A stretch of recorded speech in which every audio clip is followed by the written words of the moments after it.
Everybody, Anthony Ruffalo, certified financial planner here. And I wanted to give you a little background on the Federal Reserve System. I watch what the Federal Reserve does very closely.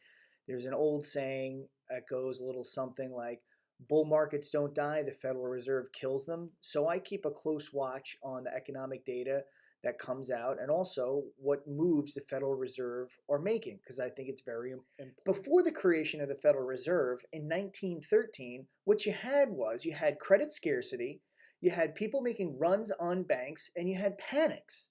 And that's what the Federal Reserve was really trying to solve for. I think that's best illustrated by the 1946 film It's a Wonderful Life, when you see all of the clients running in because they want their money from the bank. The Reserve is set up as a system. It's the US central banking system. It is not a bank, it is a system for banking.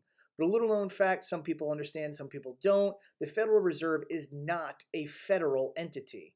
Just because it has federal in the name doesn't mean it is a federal entity. It is completely independent of our federal and or state governments. It's just like FedEx, right? Federal Express, there's nothing federal about FedEx. The system is made up of three groups: the seven board of governors, 12 reserve banks from all over the country, and the Federal Open Market Committee, which conducts Federal Open Market Committee operations. This Federal Reserve serves five functions. They conduct monetary policy, they stabilize the financial system, they supervise the financial system, they monitor payments and settlement systems, and they provide a layer of consumer protection.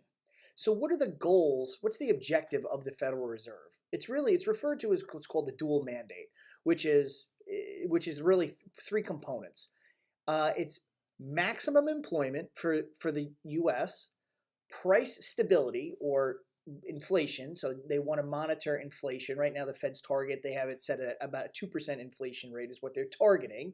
You don't want to wind up like the Weimar Republic, with hyperinflation in Germany. That would be a disaster to our currency. Or you think back to the 80s, right when Volcker came in. And then the third piece is moderate long-term interest rates that keeps the cost of capital down. So what are the three tools that the Fed uses to actually control monetary policy? Well, they set reserve requirements on banks. They have what's called open market operations, where they buy and sell securities, which create liquidity or subtract liquidity from the system. And then they also control the discount rate. That's the rate that you often hear of, like, oh, the Fed's raising rates.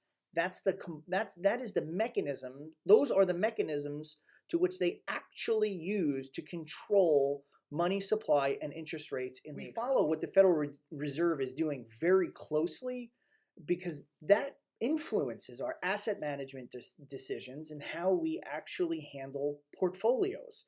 If we have a bout of volatility like we did in December of 2018, and we're down for that quarter, Q4, we were down 13%.